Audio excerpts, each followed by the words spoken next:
आप नींद में कई नकारात्मक चीजों या सकारात्मक चीजों को बढ़ा सकते हैं। ये बहुत आसान है, बस नींद की साधना। तो एक अलार्म से अचानक जागना जीवन जीने का सबसे अच्छा तरीका नहीं है।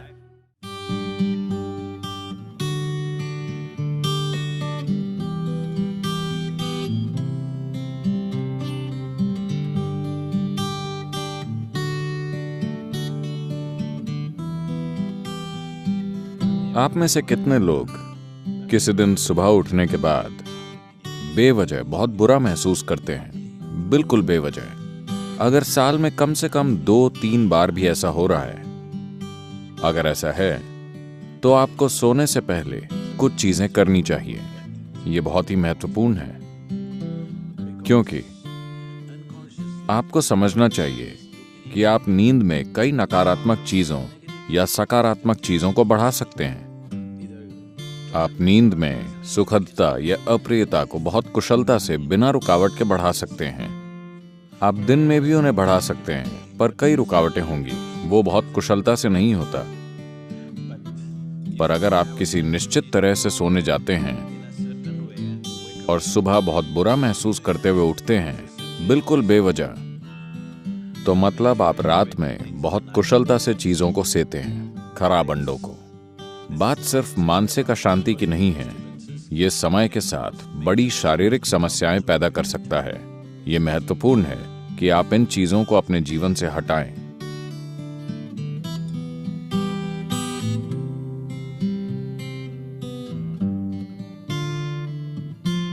तो रात को सोने से पहले आपको कुछ चीजों का ध्यान रखना चाहिए।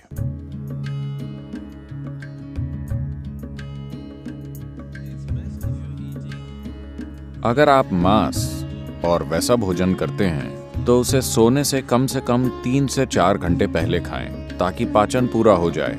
सोने से पहले थोड़ा पानी पीकर सोने जाएं। आप देखेंगे कि इसी से वो ठीक हो जाएगा। एक आसान चीज की जा सकती है, वो है स्नान। हमेशा सोने से पहले नहाएं, इससे काफी फर्क पड़ता है।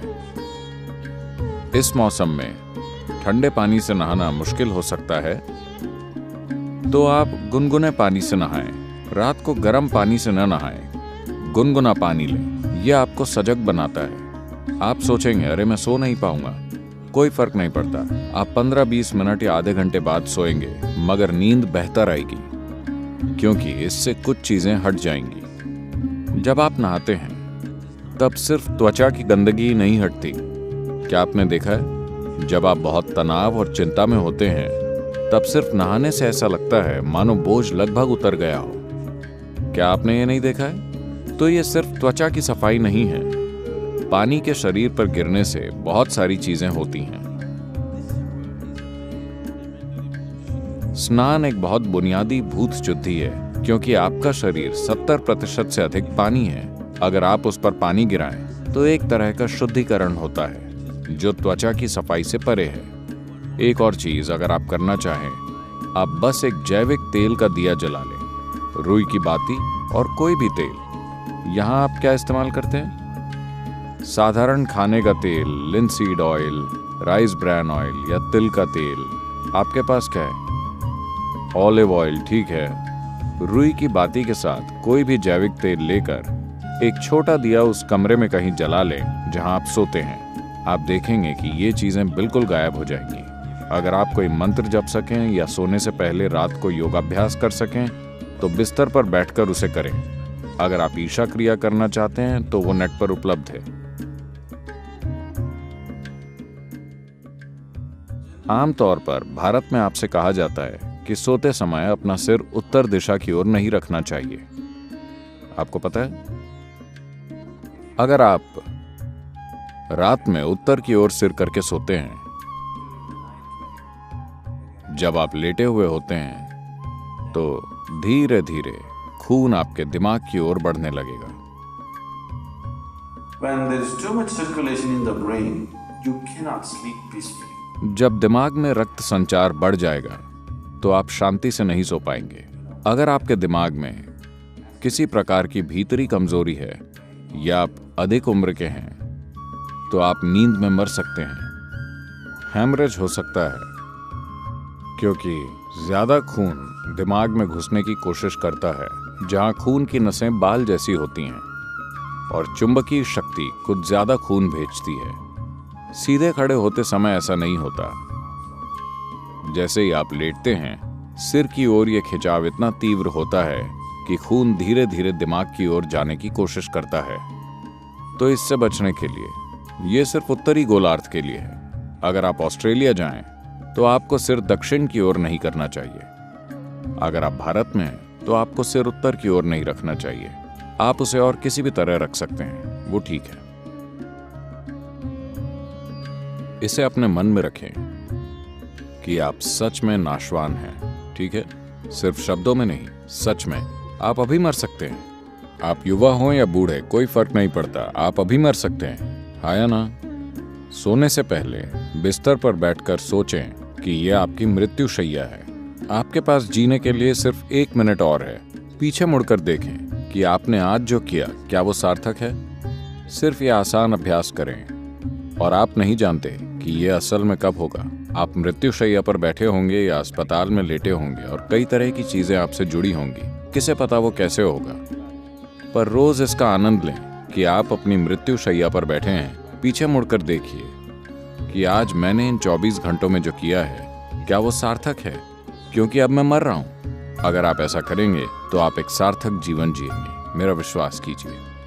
तो रोज रात को सोने से पहले आप सभी को ऐसा करना चाहिए।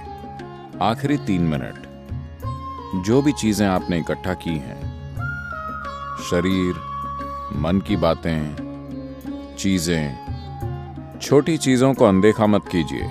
ये छोटी चीजें बड़ी चीजें हैं। मैंने देखा है कि कैसे लोग अपना तकिया भी लेकर चलते हैं क्योंकि वो बहुत महत्वपूर्ण है। तो आपका तकिया, आपकी चप्पल, अगर आपके रिश्ते हैं, सब कुछ जो आपने इकट्ठा किया है, उसे एक ओर रखकर सोइए। अगर आप इस स्थिति में सोएंगे तो आप अधिक रोशनी, अधिक ऊर्जा और आपकी कल्पना से भी अधिक संभावनाओं के साथ जागेंगे। बस जीवन के रूप में सोइए, पुरुष या स्त्री के रूप में नहीं, इस या उस रूप में नहीं। सब कुछ नीचे रख दीजिए। बस ये बहुत आसान है, सिर्फ नींद की साधना। कम से कम इतना आपको करना चाहिए।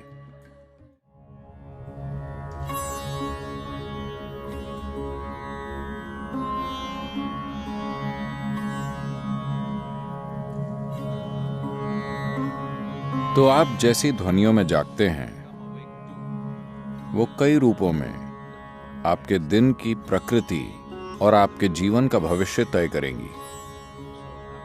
तो एक अलार्म से अचानक जागना जीवन जीने का सबसे अच्छा तरीका नहीं है। अच्छा होगा कि अगर आपकी नींद, जिस तरह का भोजन आप करते हैं और जिस तरह के विचार और भावनाएं अपने अंदर रखते हैं और आपने अपने शरीर में जीवंतता का जो स्तर बनाए रखा है, उससे तय होगा कि आपको कितनी नींद की जरूरत है। मान लीजिए आपको 8 या 12 घंटे की नींद की जरूरत है। मैंने गलत संख्या बोल दी। आपको जितनी भी नींद चाहिए, आप अपनी जरूरत जानते हैं। So you go to bed early. तो पर्याप्त जल्दी सोने चले जाएं ताकि आप अपने आप जाग सकें। अगर आप खुद जागते हैं और मान लीजिए आपको संदेह है कि आप जाग पाएंगे या नहीं, तो अगर आपके पास कोई मंत्र है, अगर आप किसी वैराग्य मंत्र से जुड़ गए हैं, तो आप उसका इस्तेमाल कर सकते हैं। शारीरिक रूप से आपका एक महत्वपूर्ण पहलू है आपका हृदय, जो आपके रक्त संचार के लिए पंपिंग स्टेशन है, जो शरीर में जीवन भरता है। ये ना हो तो कुछ नहीं होगा। ये बाईं तरफ से शुरू होता है। तो आपको पता है, भारत में आपसे कहा जाता है कि आप जब जागें तो आपको दाहिनी तरफ करवट लेकर उठना चाहिए। बताया है, अगर आप बाईं तरफ करवट लेकर उठेंगे तो आपके साथ खराब चीजें होंगी। खराब चीजें उस तरह नहीं, जब आप आराम की स्थिति में होते हैं, जब शरीर आराम में होता है, तो मेटाबॉलिक क्रिया धीमी होती है। जब आप उठते हैं तो सक्रियता में एक उछाल आता है। इसीलिए भारत में कहा जाता है, देखिए ये चीजें जीवन का हिस्सा थीं, इन्हें आप छोड़ रहे हैं। जीवन का पूरा विज्ञान जीवन का हिस्सा था। आपसे कहा गया कि सुबह जागने से पहले अपनी हथेलियां आपस में रगड़कर ऐसे देखना चाहिए। Not see like this. You must place it upon your eyes. देखना नहीं, आपको उसे अपनी आंखों पर रखना चाहिए। आप ऐसा कीजिए, आपको भगवान दिखेंगे।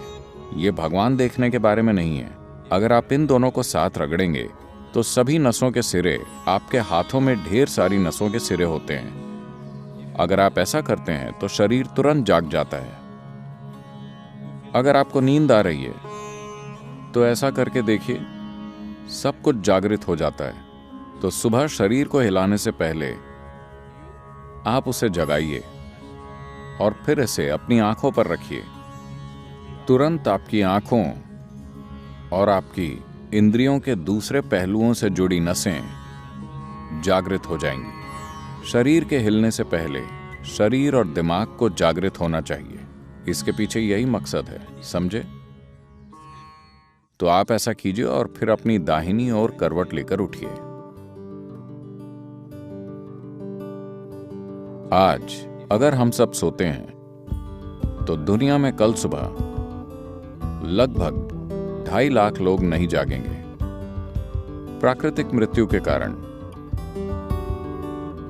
मान लीजिए आप कल सुबह जागे, आपकी गारंटी है? क्या आप गारंटी कार्ड के साथ आए? कोई गारंटी कार्ड नहीं। तो मान लीजिए आप जाग जाते हैं। बस इतना कीजिए, मैं बता रहा हूं, यह आपकी आध्यात्मिक प्रक्रिया का एक सरल पहला कदम है। कल सुबह जब आप जागें तब जांचिए आप वाकई जगे हैं या मर गए। अगर आप जगे हैं तो एक छोटा सा जश्न तो बनता है। आपको उठकर नाचने की जरूरत नहीं है, कम से कम आप मुस्कुरा सकते हैं कि अब भी जीवित हैं। 2.5 लाख लोग मर गए, वो आपकी और मेरी तरह थे। They went off, isn't it? उड़ गए, है ना? कहीं भी देखिए वो नहीं मिलेंगे। यहां मैं अब भी जीवित हूं। एक बड़ी मुस्कुराहट आप देंगे? मैं मैनेज करने की बात कर रहा हूं। अगर 2.5 लाख लोग मर गए तो कम से कम 30 से 50 लाख लोगों ने अपना कोई प्रियजन खो दिया। आप उन 3, 4, 5 लोगों को देखिए जो आपके लिए मायने रखते हैं, वो सभी आज जिंदा हैं। एक और बड़ी मुस्कुराहट देंगे या नहीं? जिंदा। अगर मान लीजिए अभी हम आपके सिर पर बंदूक रख देते हैं, क्या आप राहत महसूस करेंगे? नहीं, आप डर जाएंगे, है ना? तो जीवित होना इतना कीमती है कि नहीं? आपका जीवित होना इतना कीमती है। तो कल सुबह 2.5 लाख लोग रात में मर गए, मगर आप अब भी जीवित हैं। क्या इसके लिए कम से कम एक बड़ी मुस्कुराहट नहीं होनी चाहिए? और सभी लोग जो आपके लिए मायने रखते हैं, वो सब आज जीवित हैं। एक और बड़ी मुस्कुराहट।